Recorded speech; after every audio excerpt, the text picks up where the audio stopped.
Hey there, friends. This is Willy T. Taylor, and you're listening to Show Me Music Live at the Barn. Want a shot at the title? I'm in my knuckleball prime.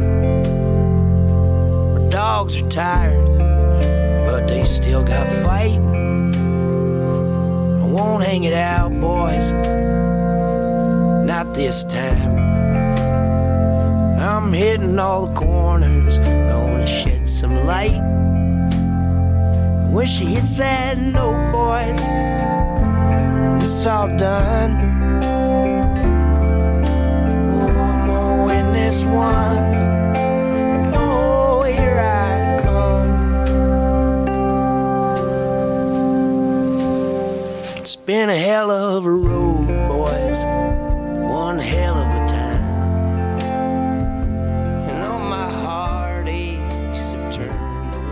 Welcome to the Show Me Music podcast, live from the Barn Studio. Got the boys here, Ben, Chuck, fellas, how are you? Doing good, Chad. Wonderful. We got a special guest online. I've been chasing this dude down for almost a year now. We got the man, the myth, the legend, Willy T. Taylor. Willy, how are you? I'm doing good, boys. How are you? Doing good. It sounds like you're in Nashville right now, right? Yeah, just moved here. My friend had an empty house and said you should come rent it. So me and my tour manager, Dr. Jared, just threw our buns into a van, and we've been hustling free stuff on Facebook, our library, some golf clubs, a bowling ball, baseball gloves. You don't need much more than that. Well, I know. Now we have a couch, and a lady gave us... sweet old lady gave us a moose antler chandelier, which is spectacular. Nice. Yeah. How does that conversation start? Yeah. I need a chandelier. Oh, yeah, I got a moose knuckle chandelier over here. And then another lady gave us a Dolly Parton picture for the bathroom, and then we have Augustus McCrae in the living room. So, yeah, we don't need much more. Well, damn. It don't cost nothing to move down there, does it? It just gives you everything. Livin right there. Yeah, man. You know, when you lead with the heart, boys, you know, things happen. Oh, I don't know much about Nashville. I've been there one time, but the fiddle players are the most beautiful women on the planet down there. Oh, yeah. Oh, there are dear some Lord. really pretty girls. I agree with that statement. I don't feel like Broadway is really your scene, though, Willy. Correct me if I'm wrong there. Well, I'd have to say Robert's Western World, maybe on a Tuesday afternoon. That could be my place. But anything other than that, it's full anxiety and freak out and wonder, and I question my life, and then I run away. Yeah. North Nashville, like Madison, there's a good bar, D's Country Cocktail Lounge, and you don't need much more than that, if you ask me. Do you get out, there locally and play any? I haven't yet. I'm going to play the Basement. Oh, cool. I'm going on tour with Willie Carlisle and next month, and we're hitting a Nashville stop. So play there like in March 20th or something. I don't know. Very cool. We actually just talked to Willie a couple weeks ago. We did an interview with him. He's coming to St. Louis on that tour, and I don't think you're going to be on that one. We wish you were, though. Nope. I think I'm cutting out. Shortly before that, I believe. Yeah, isn't he something? I'm excited to go run with him. I got to meet him in Wyoming last summer, and it's just a good dude, man. We when we talked to him, we talked about a lot about his lyrics and how he's sort of a wordsmith and a poet. And actually, some of his lyrics, or maybe his approach, reminds me of a guy that you toured with recently with Jeffrey Martin. Oh my God, that dude is, I don't know, man. I don't know if it gets much better than that. As far as I'm concerned, like the way that I like listening to songs and the way that they just kick you kind of right in the gut. Yeah, he paints a picture. He's one of the best dudes I've ever met too. Like we had a really good run together. It was fun. The YouTube mini tour, the documentary that you guys did called Finding the Heart. Man, that was done so well, and kind of just showcasing you guys out on the road, in the van kind of thing. It gave us a sense of, what maybe touring is like for you guys. I really love that. Yeah, it was fun, man. He said that this guy, he just moved to North Carolina from LA, I think, or something, kind of a filmmaker, and he wanted to do something. And Jeffrey never really met him. And, you never know with that kind of stuff. And I'm like, dude, I'm down. So, and this guy I forgot he was there after a while, you know, like he was really good at that. I'd like to have him make all my baseball Westerns. You mentioned baseball. We got to talk about it, Willie. The Fountain of Youth, boys. So we host a number of different podcasts. In our sports podcast, we actually named after your song. It's called Knuckleball Prime Time. So it's a little, yeah, baby. That's good. Not exactly it, but kind of the idea behind the name is, you know, I'm 41 years old, so I feel like I'm in my knuckleball prime. You are in your knuckleball prime, right? And the other co-host is a younger guy who's a little bit more flashy. Kind of reminds me of Dion in some ways. So nice. That's why we put the prime time in there. I like it. But we got to thank you for the name on that, and love that song. Can you tell us a little bit about that song, Knuckleball Prime? Yeah, I actually finished writing it Game 7 when Hudson was pitching for the Giants. He got the start and he got rocked, and then they put in Zito. The playoff game, World Series. Man, what year was that? Never mind. But it was Game 7. It was an exciting game. Giants won. And it was kind of like an ode to Zito. And, it's an ode to knuckleball. It's an ode to anybody that, you know, has game, and then they kind of get out of it a little bit. And then they just hit this one spot, you know, when they get a little older, like the Necro Boys and Wakefield and RA. And, like, nobody could touch the wisdom in it, you know, like it's more of a knowledge wizard kind of thing. I was actually in St. Louis, boys. I got to tell you this. Sorry about this, but they kind of owe me about 3 rings. I haven't got them in the mail yet, but that's the kind of fan I am.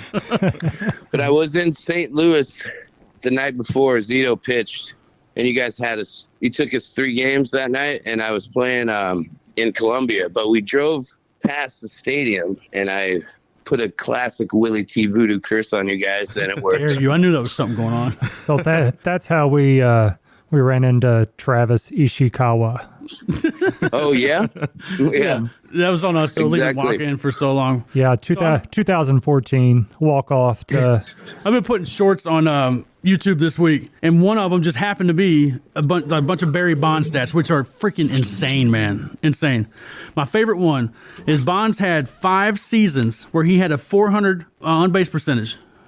After 2 strikes. When he had 2 strikes, from that point on, he had a 400 on-base percentage, 5 seasons. Yeah, the dude's, I've went through so many emotions with this beautiful game, my beloved game of baseball. And, I'm to the point now, like, even with the juice, like, everybody's always got a sharp on something. Like, he was going to be the greatest without the juice, which is, I think, the heartbreak. I don't even know if he juiced. I don't know shit about, I don't know. But either way, when he hit a home run, that was nasty. Like, he was a nasty man. Ridiculous. And I agree. I watched that Willie Mays documentary, and it was like, I agree, man. Put the kid in the Hall of Fame. He's unreal. I agree here. We got a studio audience. Yeah. Put them in the hall, man. It's too. Put them all in. It's too gray. We don't know who was on what and what they were doing. Just put them all in. We understand that this was an not area. Everybody was Nolan Ryan, wrestling steers and lifting weights. No shit, he's a fucking animal. But he might have been shooting the cow steroids. I don't know if you watched that new documentary on Netflix with Nolan Ryan. Dude, Randy Johnson's on there. Randy Johnson, a grumpy motherfucker. Randy Johnson goes, I have 4,700 strikers. I'm second all time. He goes, he has 1,000 more than me. A lot. Yeah. Insane, man. Oh, yeah. Almost 2. He almost had 6,000 strikeouts. Freaking nuts, man. What a beast, dude. Yeah. Yeah, I couldn't go to sleep after I watched that. I was so pumped up. I wanted to just go lift weights. I don't even have weights. What a man. If he's a man, I'm not a man. I don't know what I am. If that's a man, I am a man. I'm not what he is. It's a good one, man. With baseball being such a pure sport with, deep in America's history, what do you think about some of these changes, like the embracing technology with automated strike zones and all these reviews? What do you think about some of those things? Well, I'm 47, so I missed like computer classes and stuff, Yeah. I was more of a wood shop drama guy, and so I never learned like anything about him. So I've had to surrender, and I don't care to, but I'm talking on this phone that kind of runs my whole life and keeps everything organized, which is pretty amazing. But yeah, I don't know, man. It's hard to anything after just a game of catch is all, up for grabs, kind of. I know that there's just so much money in it, and that's why I just go watch Little League a lot. And I like when pitchers could, like, say Maddox, he would, over time, make his own little strike zone. You know what I'm saying? Like, they would get the umpires to this. Just the consistency of his pitches. You would kind of get the umpires to call your strike zone. You know what I'm saying? You earned it. That's what I'm trying to say. Yeah, you earned it. Yeah, absolutely. Well, I always say that the human element is part of the game. Mm-hmm. But why do we need things to be perfect is my question. And I think baseball is one of those things. True. I will say this. That perfect game, Detroit.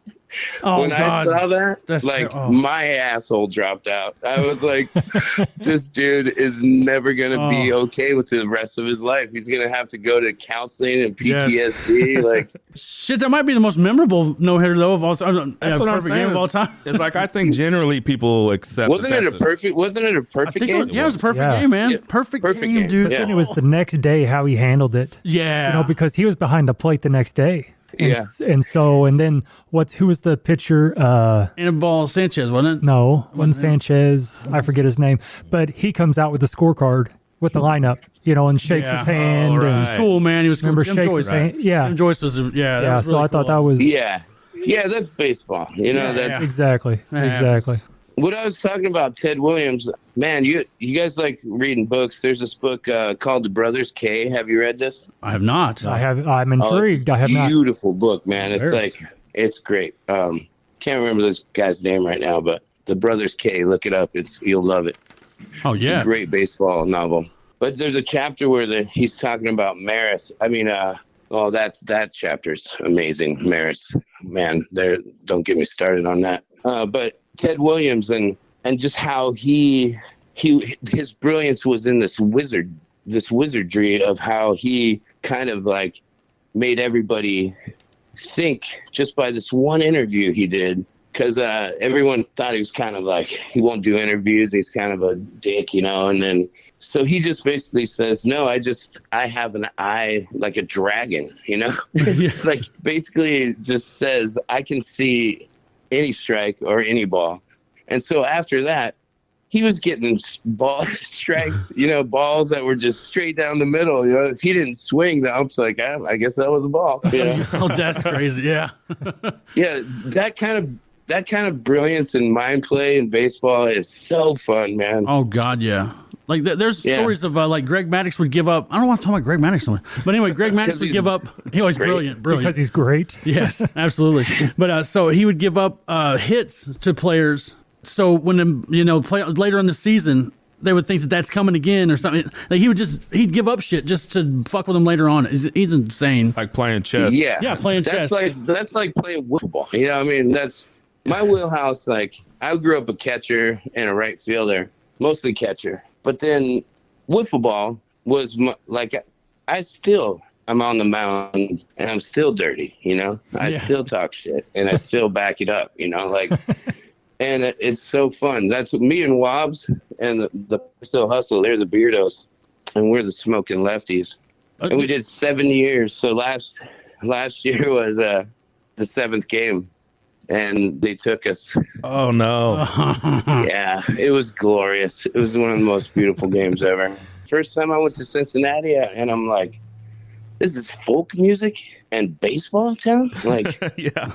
As soon as you get there, you're just hearing stories, and they just tell stories like it's, it's the art form is alive there, where no matter how many times they've told it, everyone still listens and they love to hear the story again. And I'm like, this is life to me, Yeah. I love that. So it's funny you say that because we've also interviewed Arlo McKinley. Great Arlo. Yeah, great artist, one of my favorites. And me and him spent half the interview talking about baseball. Yeah, see, exactly. And I went to his show a couple weeks later, and he goes, "Dude, that was my favorite interview that I've ever done." I'm like, "Really?" I was like, "I don't even know." This is already mine too. Yeah. We talk baseball all day, man. Yeah. And he goes, we should have gone on Knuckle Behind time. Yeah. And I said to him, I said, I don't even know if we mentioned your album, buddy. Like, I don't even know if the whole reason we were there, we got it accomplished. And he goes, I don't give a shit about that. I forgot I was a folk singer for a minute. But you mentioned Wobbs. You know, we had Casey Campbell on, a good friend of yours, good friend of ours. And he's the one to put us in contact with you. Did you get into some baseball with Wobbs and the boys? Didn't you do Price Hill Hustle? Yeah, so we talked a little bit because I guess they had sung the national anthem for the Reds. Wobbs doesn't talk about it, but that dude should have been in the show. What? It's one of the best shortstops I've ever seen. Really? No kidding. Where do you play? Yeah, I'll beef him up a little bit. Yeah, he was real good. You play college or anything? What's that? You play college or anything? You know, I forget if he played college, but I think you know, him and his girlfriend were having a baby, and it kind of hit the window.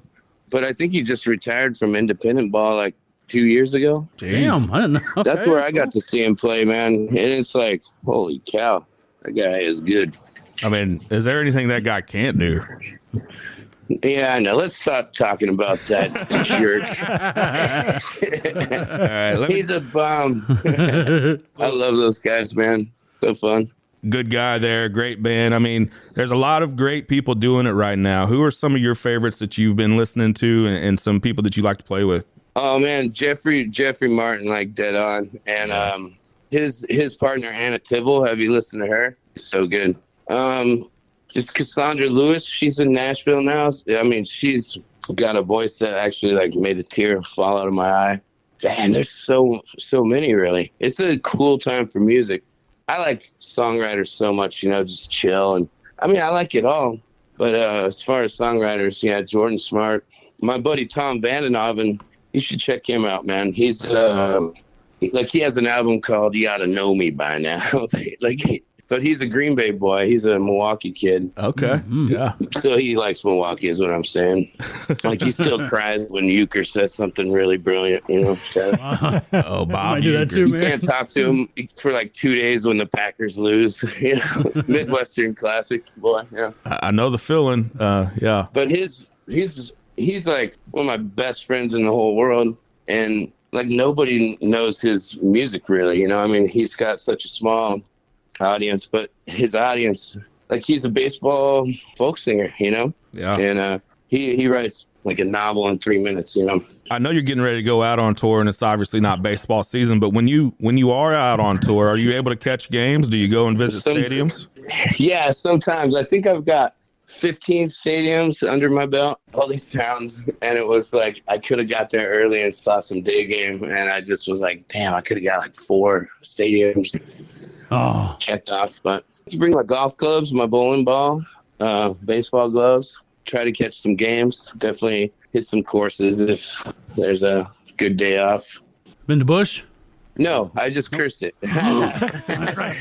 I You drove guys been there fast. ass enough. You can go there now. You guys you won. Oh yeah. You won the 2010s. The thing is, I really like most of the Giants fans like are disgusted by Dodgers. You know. Yeah. Rightfully I'm so. completely disgusted by the St. Louis Cardinals. You guys have our number, and it's like, and I love it. It's like when you guys are in the race, and I'm like, I don't know, man. That's why it was such a big deal for me to curse your stadium. I had to do it in person. We're driving there right now and going to uncurse it. That's why me and my family, we went to see a Cubs game at Wrigley, and they had a stand outside. It was like, and they had Cardinals shirts, and it's like, screw the Cardinals, all that stuff. And they're getting offended. I go, dude, that's baseball, man. They better have that up there. I love it. Oh, I know. Some people just don't understand it. They don't get it, man. They don't get it. But, you know, I went and saw Jeter play his last game at Wrigley, and it was my first time in Wrigley. And every time that dude got up to bat, there wasn't one person sitting. It was, it gave me the chills again. You know, like, I mean, holy cow. I love baseball, like the baseball fan bases that just are rabid fan. Like, you guys are a good one. Angels are a good one. We're obviously a good one. Let me stop it. Chicago. Yeah, the poor Angels. Oh, God. I don't understand. Poor Mike Trout. Poor Mike Trout. They got to stop looking at the back of baseball cards, man. Go get a pitcher, dude. Stop. The dude that hit 40 home runs 6 years ago. Stop. It's called pitching, boys. You got to play it, man. You got to do it. Oh, you guys got away with one with Correa turning it down. Thank God for you. That would have been an awful contract, man. even Wobbs called me. He's like, "Sorry, bub." I'm like, I guess it's back to Little League, you know. Dude, that was so un-Giants like. Little League games. Like that was so un-Giants like. You know that they don't do that stuff. And whenever they're going to sign up for 13 years, I was like, what? Yeah, that was weird, man. Yeah. How? Yeah, I was hoping that we got our hometown hero, you know, because I'm from Oakdale, I know, that's what I was about to ask you, yeah. And Judge is just like, you know, half hour away in Linden. Oh. And I thought that was going to be sweet. But I'm 100%, I'm like, he's the captain.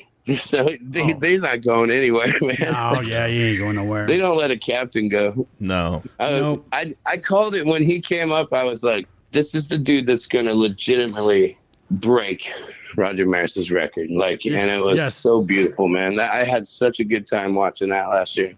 Hell, he probably broke it years before if he had just stayed healthy. It seems like every time he comes to the bat, everybody's terrified, man. Yeah, you're on the edge of the seat. Yeah. See, my theory is I think everybody started microdosing mushrooms. We did over here. Yeah, I was about to say, we're ahead of the game on that one. You're going to have to put an asterisk by our names as well. I love it, man. I think it's just, and I think it's, you know, I mean, you got Aaron Rodgers doing ayahuasca, you know, it's like, this is like the true medicine of getting connected with your neural pathways. And I don't know, like, I hope everyone starts eating mushrooms. They might be. I don't know. This world will be. I think when the Giants won 2010, wasn't the whole league just on Adderall? Pretty sure the Giants were just popping Adderall. I don't know, you know. Well, they do it. Funny. They do it every other year, though. They'd pop the Adderall every other year. I guess they'd be recovering the one year. There would be awesome one year, and then not. Then awesome in the World Series, not. What they won it in 10, 12, and 14. Yeah. It's crazy, man. It's hard to keep track. Like, I was touring like almost every day this season. It's hard to just keep track, but I like it. What are your thoughts on something like, you know, the Astros a couple years ago? See, I'm a catcher, you know. I think if you're not going to be clever with your science, then go home. But, I mean, you can't. I think filming's a little deep. Is that what you're talking about? Yeah, Trash cans filming? Right. Yeah, there's gamesmanship and then there's cheating. Now, that's bullshit. You know? But if you have somebody with a looking glass, you know, up in center field, and he's like, walkie-talkie and back, I mean. They had cameras and then banging on trash cans whenever they got the right call. No, the thing that aggravates me is that they were good. Yeah, they didn't need to do that. Like, yes, that's what aggravates me. Remember playing Little League and like there was always a team with the asshole kids and the asshole dad who drafted all the asshole kids. Oh yes, they were just that team, you know. Yeah, tried to get the kids to play like with that team from other areas, like get the coaches to sign off. Yeah, that asshole. Yeah, and then a couple of kids wouldn't show up to tryout day, you know. Yeah. Like, oh, where's he at? So none of the new coaches knew them, and so they'd be like, yeah. I mean, my thing with the Astros specifically is, you know, stealing signs has been a part of baseball for gamesmanship, man. For a long time. Yeah, it's an art form. Like giving signs as a catcher is an art form. Like, absolutely. Yeah, right. I mean, like reading lips used to be an art form. You know, they'd have guys in the dugout reading the lips, and that's why they cover their mouth now, so they can't read their lips. But I agree with you. I think that was over the line. That was cheating, right? Where I think the rest of it, like you said, gamesmanship, right? Mm-hmm. That's how I take it, and that's what my opinion is on it. Some people, and especially if you're in the Houston area, you might feel differently, but to me, that's crossing the line. Yeah, I don't toe the line on the video, and then you got the buzzer on your chest while you're hitting it. Yeah, I'm against that. Hell yeah. Jesus Christ. But you know, it's those asshole teams that, like, you know, the asshole dad coach that would argue with the ump. It's not in the rule book. When you're playing softball and the teams try to walk. All the time. Yeah. Good God, I played against those teams. You just want to beat them to death. Okay, you just want to go, all right, dude, you win. Now can we play the game? You already won. Those are the type of dudes that need some micro dosing in their life. Yo, yeah. It's definitely true, man. Absolutely. Well, Willie T, we'll let you get to it, man. We could sit here and talk baseball all night, but you tell us a little bit about your tour and how long you're going to be out and where everybody can get your stuff. Well, I got a willyttaylor.com, and I'll be doing a few February shows. I'm flying out to Denver this weekend, so I'm doing like a couple shows outside of Denver, kind of by Aspen, I think. Ski lodge and a hotel. And then My new album's called The Great Western Hangover. It'll be out hopefully in April. I recorded that with my friends TK and the Holy Know Nothings. You should get those guys, man.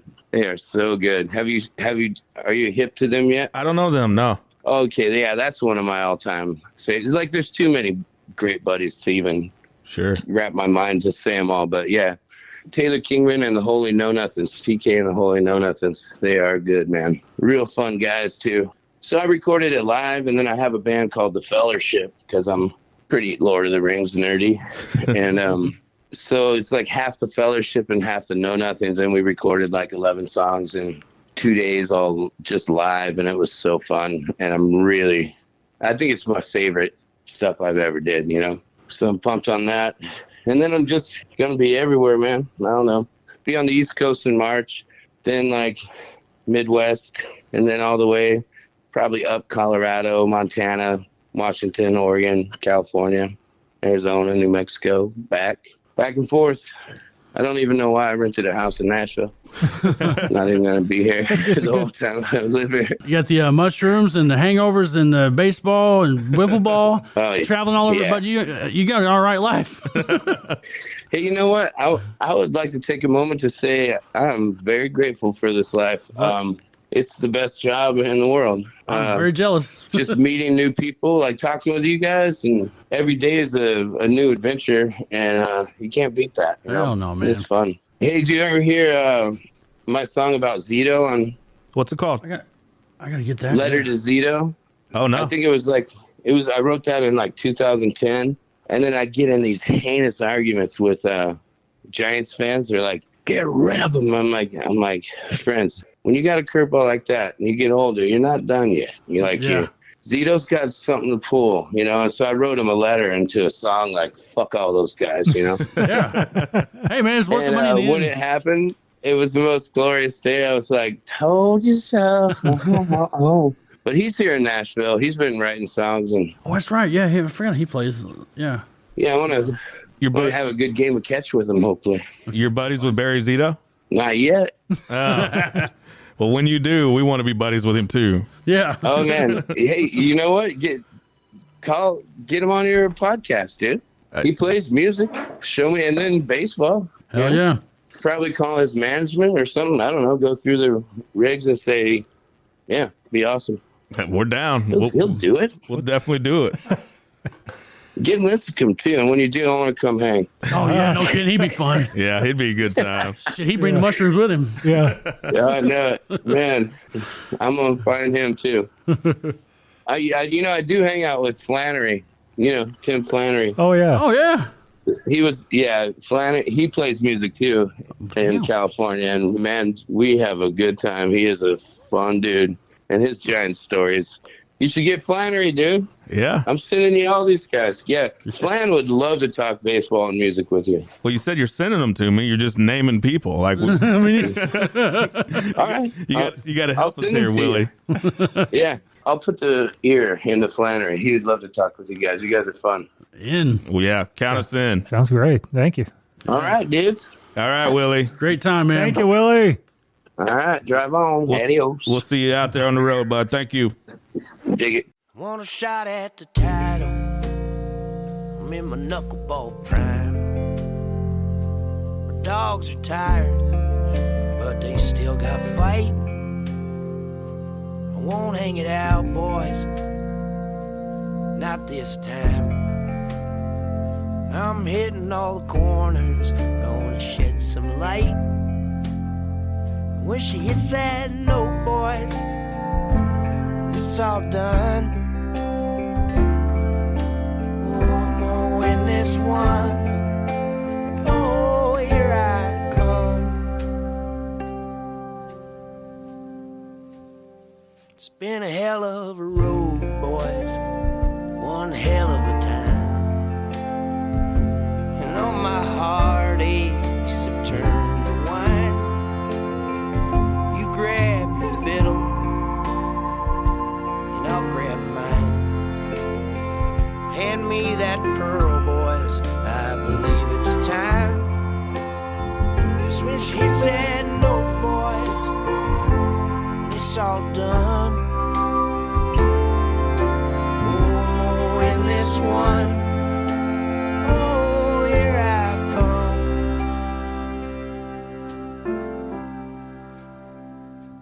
shot at the title. I won't let you down. We'll be drinking champagne when I get to town. All these miles, just kissing the wind.